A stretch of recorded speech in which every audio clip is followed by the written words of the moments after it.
I'm Lorraine Brooks. And last night, I canceled my granddaughter Ava's Sweet 16 that I paid $19,500 for. A week earlier, my daughter-in-law Sabrina Vale texted that old people would ruin the vibe and I was uninvited. So I cut the party at the root. No venue. No catering. No music. No photos. Not out of spite, but out of self-respect. Marcus Brooks, my son, called until I finally answered. I told him the truth. He taught his own child without meaning to. You raised her to be ashamed of family. That sentence landed harder than any slammed door. Here is the part people argue about. And you should too. In the stack of invoices, I found Nolan Cruz, the photographer, charging double hours and a drone fee that needed a permit he never filed. Sabrina approved it with a smile. I know well. The party wasn't just expensive, it was padded. Was canceling cruel to a 16-year-old? Or was it the first lesson anyone bothered to give her? I loved Ava enough to stop funding the lie that love is a limitless card. Actions write the ledger long before money does. This wasn't a tantrum, it was simply an emotional audit. Ava first mentioned Riverside Pavilion on a Sunday afternoon. Her voice soft but full of sparkle. She described fairy lights hanging over the river and a dance floor that shimmered like glass. I should have seen the trap forming then. But there's something about the way a granddaughter looks at you with trust, with want that weakens even the strongest guardrails. I told myself it was harmless dreaming. The kind families indulge in together. Sabrina Vale appeared from the kitchen, just as Ava's words began to warm me.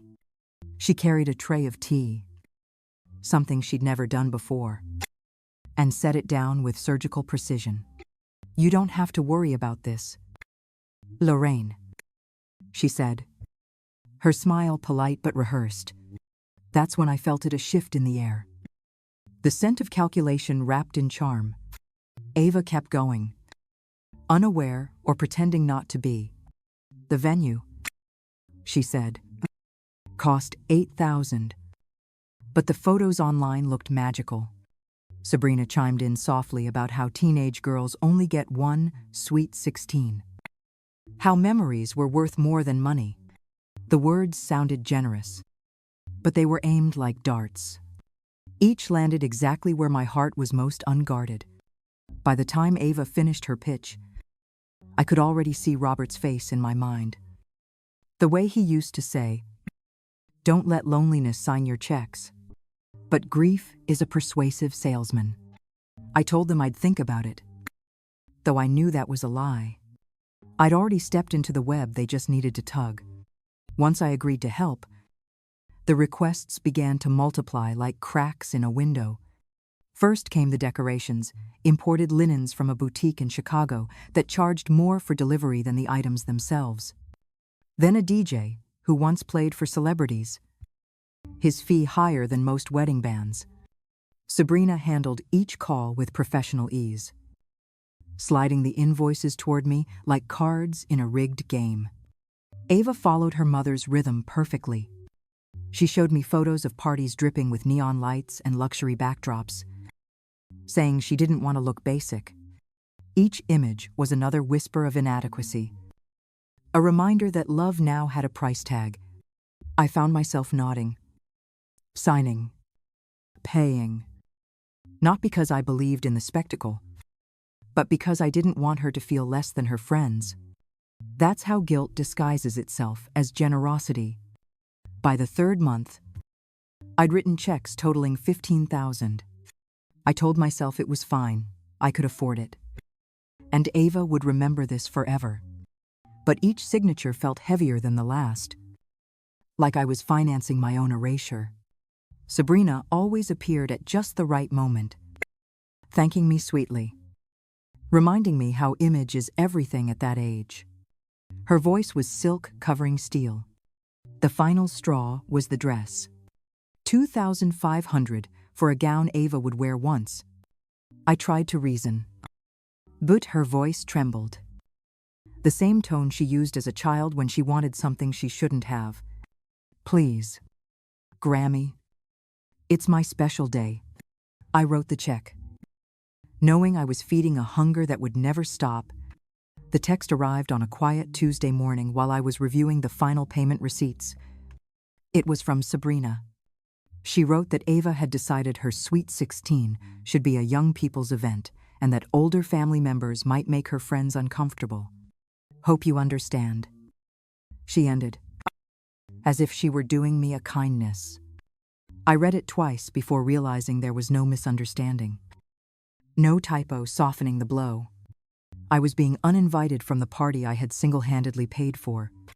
I sat at my kitchen table staring at the message, my coffee cooling beside me, feeling something inside me click into place, not heartbreak, but recognition. I had funded my own exclusion. I called Marcus immediately. His voice sounded distracted, polite, as though I'd caught him mid-meeting. When I read the message to him, he hesitated, promising to sort it out with Sabrina. But even through the phone, I heard the uncertainty in his tone. He already knew this wasn't a mistake. That afternoon, I looked at the checkbook on my counter and the invoices neatly stacked beside it. Almost $20,000. Gone. I had convinced myself it was love, that giving was proof of belonging.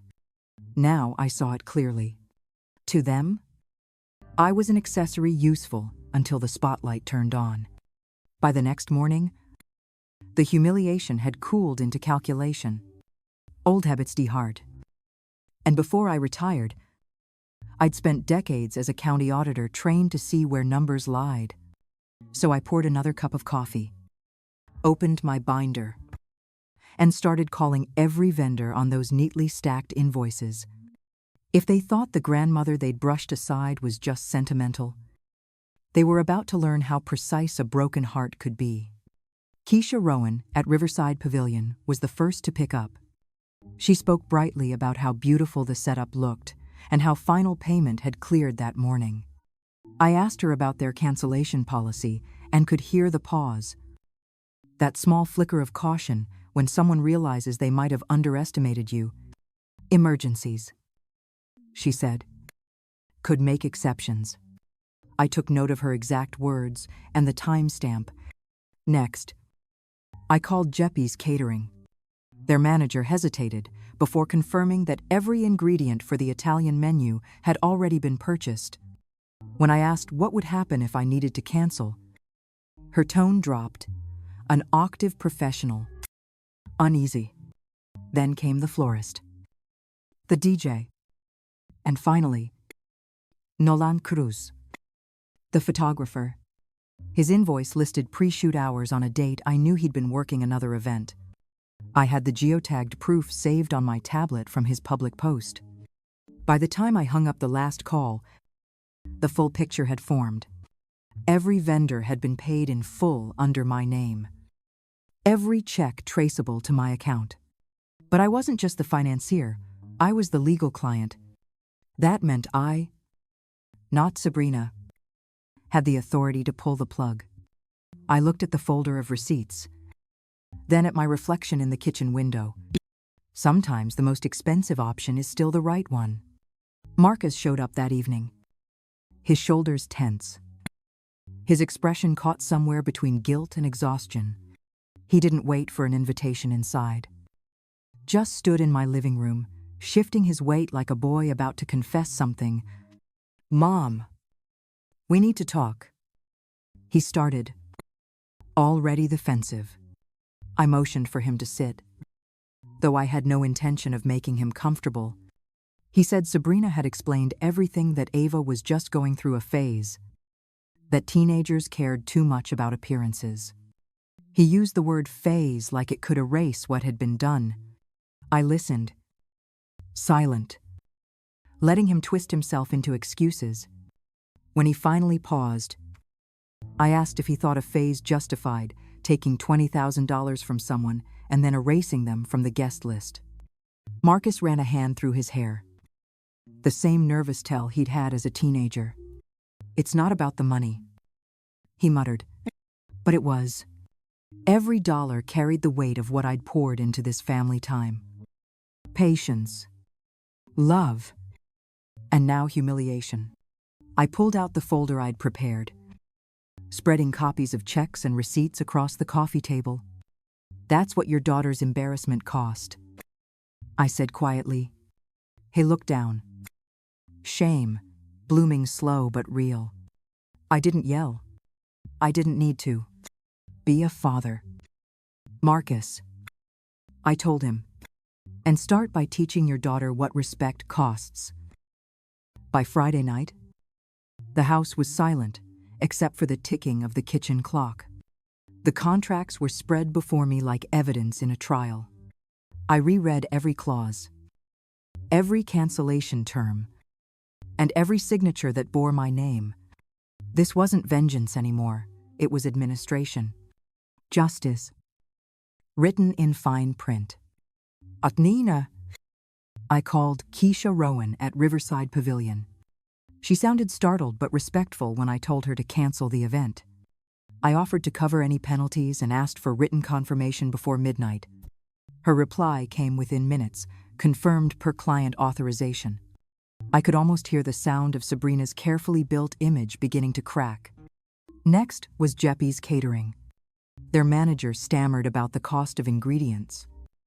The staff already assigned. I apologized and said the decision was final. I sent follow-up emails to the florist, DJ, and photographer, everyone polite. Our firm. And time-stamped. There would be no loopholes. No pleading later that they hadn't been warned. At 10:45, Keisha texted again. A message that almost made me smile. She checked the city event permits and found that Sabrina had skipped mandatory insurance verification.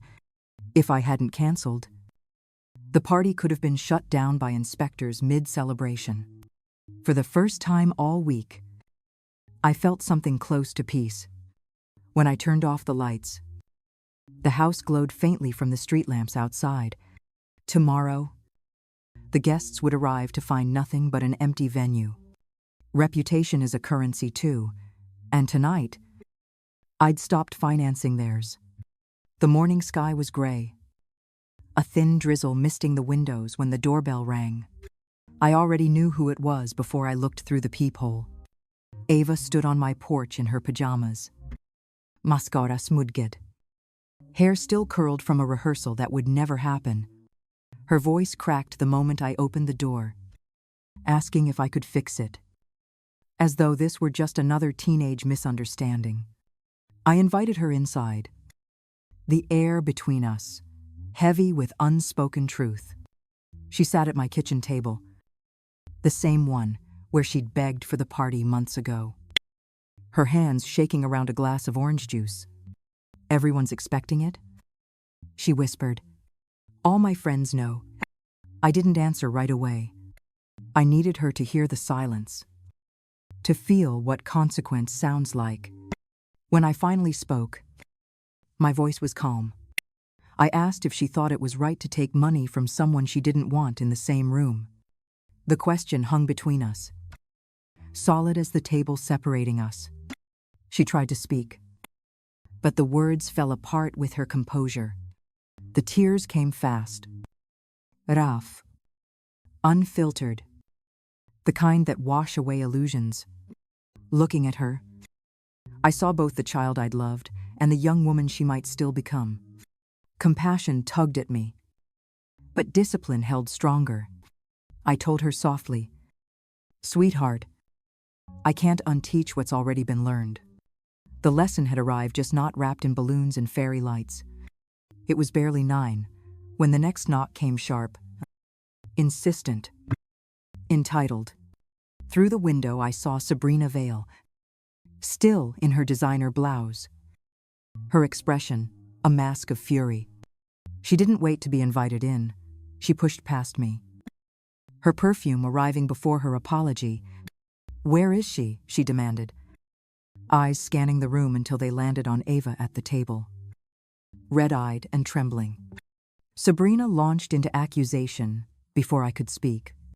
She called me vindictive, dramatic, accused me of ruining her daughter's reputation. The word vindictive rolled off her tongue with the confidence of someone who'd never faced accountability. I let her finish, then slid a single sheet of paper across the counter, a copy of the invoice from Nolan Cruz, the photographer. She blinked when she saw the highlighted charges.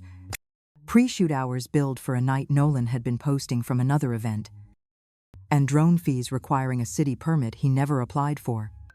I told her the geotag data didn't lie. The silence that followed was brief but telling. Ava's eyes widened. Recognition, flickering like a light bulb. She remembered Nolan's social media post from that same night, the reflection of Sabrina in the studio mirror. Sabrina stammered, her confidence unraveling faster than her story. Ava's voice broke through the tension, sharp and shaking, asking if her mother had been lying all along. Sabrina tried to deflect, saying I was twisting things, but truth has a way of speaking without permission. The front door opened again. Marcus, drawn by the chaos, he heard enough to see what had been hidden in plain sight. Standing there, I didn't raise my voice or gloat. I simply said, "This is what happens when you build your life on someone else's money and lies."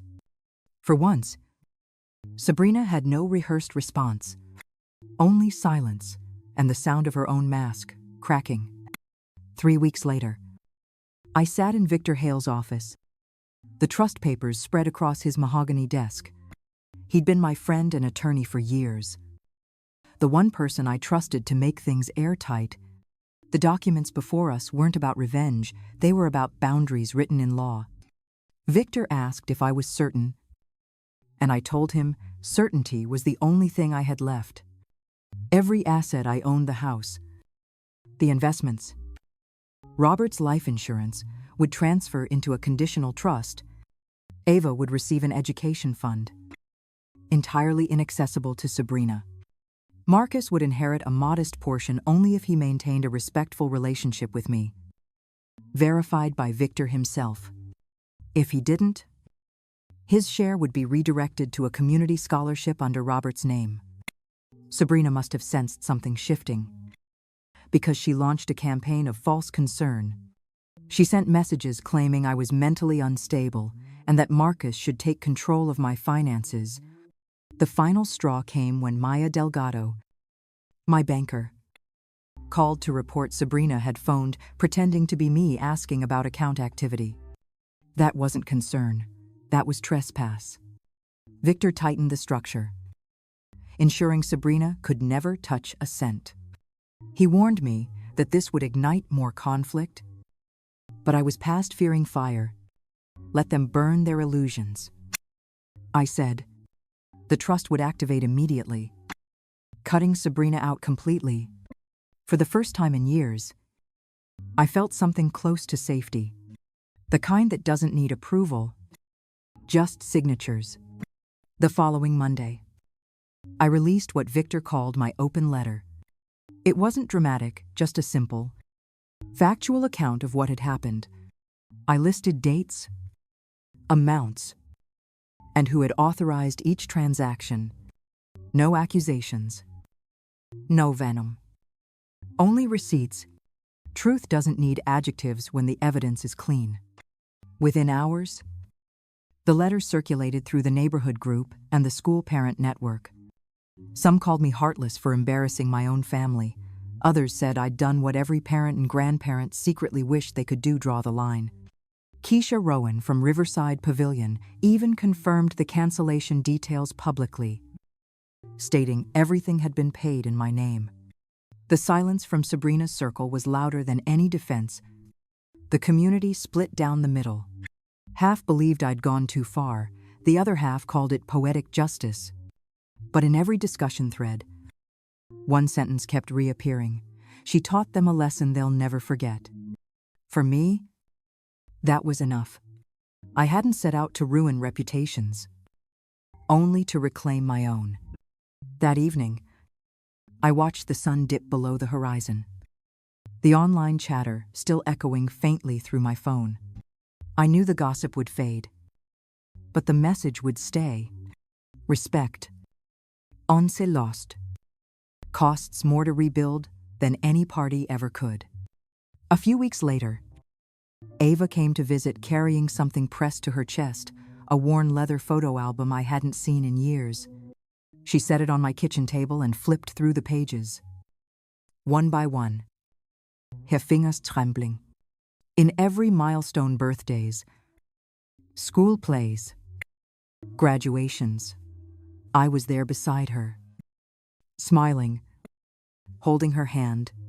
Her mother was often in the background, distracted, half turned away. Ava's voice was quiet when she spoke, the kind of soft that comes from shame and realization colliding. She said she hadn't noticed before how present I'd been, how I'd shown up for every small moment that actually mattered. Tears streaked her cheeks as she whispered that she wanted to be different to earn back the love she'd taken for granted. I reached across the table and took her hand, feeling the warmth of something mending. For the first time in months, I saw her clearly, not the spoiled teenager from the party that never happened, but the young woman finally standing on the right side of truth. Sabrina Vale's empire collapsed, quietly but completely. Word spread about her affair with Nolan Cruz. And soon after, two of her biggest staging clients cut ties. Riverside Pavilion blacklisted her company for falsifying insurance paperwork, and Jeppy's Catering filed a complaint for non-payment on a separate event she had promised to handle. When pride is built on borrowed money, ruin always arrives, itemized. Nolan Cruz didn't fare much better. The professional network he depended on turned cold after the truth about his falsified invoices came out. An ethics board opened an investigation into his billing practices, and the drone footage he once bragged about disappeared from every profile. His silence online became its own confession. Marcus Brooks finally faced what he'd been avoiding. He and Sabrina separated quietly after the scandal broke, and for the first time, he began seeing a family therapist with Ava. The trust's conditions became a mirror for him, a chance to rebuild instead of inherit. Every week, he stopped by for coffee, learning how to show up without being asked. Ava's transformation was quieter but deeper. At her high school graduation, she stood at the podium and spoke about integrity, courage, and the cost of love without accountability. Her scholarship and trust fund would cover college, but her words that day paid a greater debt. She found strength, not in wealth, but in truth. As for me, I found peace in the simplicity of my days. The house felt lighter, my conscience clean. Sometimes, justice doesn't need applause, it just needs closure. I didn't ruin their lives. I simply stopped subsidizing their mistakes.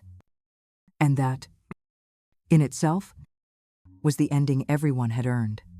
Sometimes, late at night, I still think about the party that never happened. I wonder if canceling it was too harsh. If Ava's tears that morning were punishment enough. Then I remember the text that started it all, the one that called me too old to belong. Love without boundaries isn't love. It's surrender dressed as kindness.